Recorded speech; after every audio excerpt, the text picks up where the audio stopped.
Hey guys, and welcome back to the channel. Today I've got quite a show for you. We're going to go over a couple of the top headlines from current news and politics.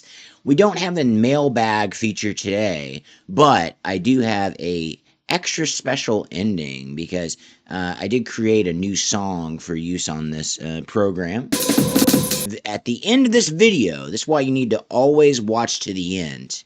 We have some bonus content, all right? But it's super secret, so don't tell anybody about it. Make sure to like today's video, subscribe to the channel if you haven't already, and as usual, comment below. Comment below, and you might end up on the next mailbag segment. Who knows?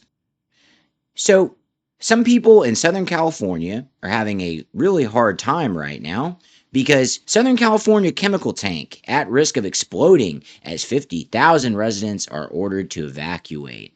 So let's have a look and see. This is happening in Garden Grove, California.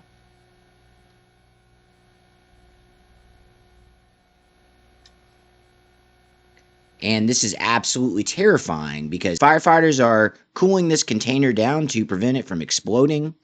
And around about 40,000 people were under evacuation orders as of Friday. A damaged chemical tank in Southern California may have cracked, potentially lowering the risk of a cataclysmic explosion. Though an evacuation order remains in effect for some 50,000 area residents with no timeline on when they can return, fire officials said Sunday. This is absolutely terrifying. And similar events actually transpired near where I live. Actually, we've had several chemical fires and explosions and horrible things. They actually have a few class action lawsuits in my area because of people affected by chemical fires. This is the last thing that California residents want. 50,000 people under alert. Back to the article. TJ McGovern, the interim fire chief for the Orange County Fire Authority, said in a video posted on social media that fire officials were able to evaluate the tank more closely overnight and spotted a potential crack that could be relieving some of the pressure inside, but he cautioned that the information is still being vetted and validated. So with that being said, I mean, obviously we don't want chemicals escaping into the atmosphere, but if there is a crack that's going to, as the article mentioned, prevent a cataclysmic explosion, then maybe the crack's good, right? Maybe we want a crack in this container of dangerous chemicals. We have so many of these facilities just across the United States. I know that there's a scientific reason we need to store these chemicals, but it's still terrifying. And all of a sudden, you're under alert that you need to evacuate because some chemical explosion might be coming your way. So it's just terrifying. It's just terrifying. And this seems to be happening more and more. I don't know. Let's dive back into the article here. Orange County Fire Authority Captain Wei Hao Huang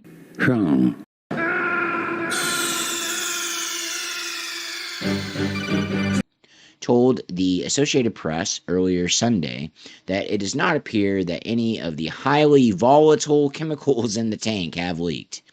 There's still the danger of a possible explosion. We're not taking that off the table, Wang said.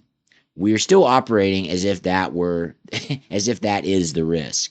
Right. So I mean, this is basically a chemical bomb sitting there, and firefighters, all they can do is sit out there and just blast cold water on this thing and hope and just pray that Southern California doesn't have a mini Chernobyl incident, right? Obviously, we're not talking about radiation here, but we don't want these crazy chemicals escaping into the atmosphere and escaping into the neighborhoods. And you guys comment below. Any viewers in Southern California, make sure to let me know what you think.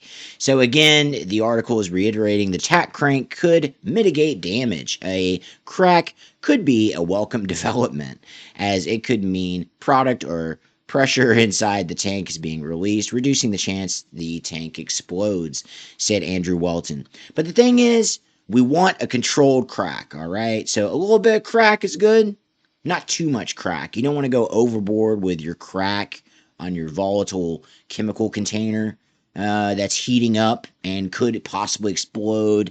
So small crack might help some of those volatile gases escape. All right. And then, so Andrew Walton also mentioned here, think of a soda can. If you leave it in a hot car, it can explode, he said. But if you put a hole in the can, the product is released and the can itself doesn't explode. All right. Well, thank you for the metaphor, Andrew. But a soda can blowing up in your car is not as big of a deal as a chemical explosion that affects 50,000 people in Southern California. But I get where he's coming from. He's trying to just break this down into regular Joe terms. So, guys, you can think of it as a hot can of Pepsi sitting in your pickup truck. All right. So on to the next article here. Trump tells U.S. negotiators not to rush and to deal with Iran. This is from 33 minutes ago. Hey, guys, no need to rush with a deal with Iran, all right? Gas prices are exploding. As we covered the other day, the actual motor industry is terrified because there's going to be upcoming disruptions to the supply chain. So motor oil is going to be in shortage. Gas is going to be in shortage, right? And a lot of folks come back and say, well, the U.S. is the biggest producer of oil and this and that. We don't have refineries. That's one of the problems here, okay? We cannot do anything with our oil. But anyway, hey, no rush, all right? We're chilling. Trump's chilling. He said in previous interviews he doesn't care about the finances of the American people. His number one concern is that Iran doesn't get a nuke. And I don't really think they have one, okay? This reminds me of Iraq. Except it's somehow dumber and worse for the American people. Somehow, Trump actually topped Bush. All right. So anyway, enough ranting. Let's get into this article from the BBC. Trump tells U.S. negotiators not to rush in to deal with Iran. Right. U.S. President Donald Trump has instructed his negotiators not to rush into a deal with Iran after reports suggested an agreement was close. According to U.S. media reports, the deal under discussion involves a 60-day ceasefire extension. Now, this reminds me of what's going on in Israel, right? There was all these supposed ceasefires they would set up, but then they would just carry on with killing civilians and their illegal genocide that's taking place in Gaza and elsewhere, right? So this 60-day ceasefire is not very comforting to me. I want let's wrap this up and just get the Strait of Hormuz open back up. And obviously, we should have never. This is an illegal and offensive war. That's disgusting. A lot of innocent people have already died. So we want to shut this thing down. But Trump is so far buried in Netanyahu's pocket that he's a puppet of Israel. That's what's going on. Everyone knows it. The right, the left, right? Everyone knows it. So Trump's going to do whatever Netanyahu wants him to do, which is why we're seeing don't rush into a deal with Iran. Who cares? Trump's part of the 1%. He doesn't care. He doesn't care about your pocketbook. He doesn't give a shit. He even told us as such. He even told us that's the fact. He does not care. So let's continue with the article here. In a social media post, I'm assuming Truth Social, Trump said constructive talks were proceeding, but both sides must take their time and get it right. Trump said on Saturday an agreement had been largely negotiated, prompting speculation an announcement could be imminent. But reports in Iranian media said these are still 1 or 2 points of disagreement in the potential deal. And that's the thing that I've been hearing. The Trump admin, Trump himself, everybody associated, right? They keep lying to the American people saying that we've got a deal. The deal's coming. The deal's coming. But from the Iranian side, they're saying, what deal? What are you talking about? So it's just blatant propaganda being fed to the American people. They're still working on a deal. There is no deal, even though Trump will say on one day they have a deal and the next day there's no deal. This is the art of the deal, folks. Okay? The art of the deal is there is no fucking deal. Okay? This is all bullshit. All right? So reports in the Iranian media said there are still 1 or 2 points of contention, right? Iranian officials had also signaled progress in talks over the weekend, but Foreign Ministry spokesperson Ismail Baghay said that did not mean agreements would be reached on key issues. So To me, this is Trump just kind of treading water. The term ceasefire is not comforting to me because the United States, Israel, they're not respecting the terms of these ceasefires, okay? Reminds me of Russia. So the powers that be do not respect these ceasefires. So what's the point? A ceasefire agreed in April, meant to facilitate talks, has largely been observed, despite occasional exchanges of fire. Okay, so they've been trying, but they're still not respecting the ceasefire. In Sunday's post on Truth Social, Trump said negotiations are proceeding in an orderly and constructive manner, and I have informed my representatives not to rush into a deal, and that time is on our side. Time is not on our side because the longer the strait is shut down, the longer it's going to take for things to get back to normal.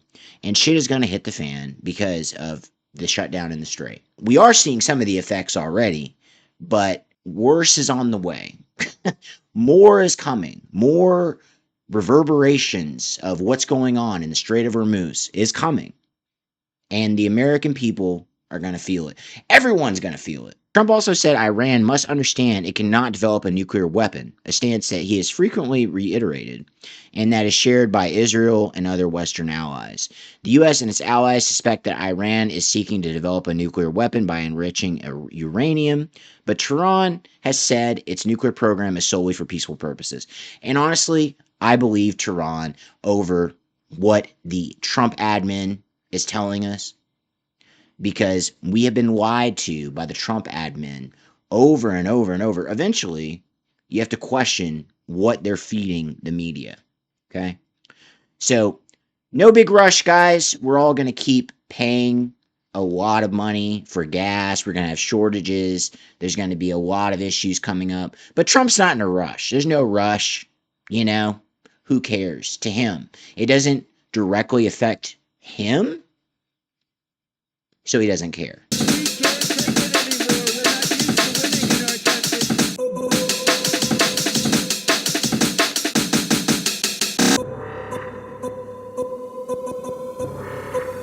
We're winning too much.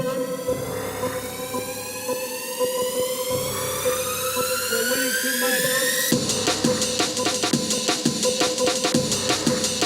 We're winning too much. We're winning too much. We can't take it anymore. We're not used to winning in our country.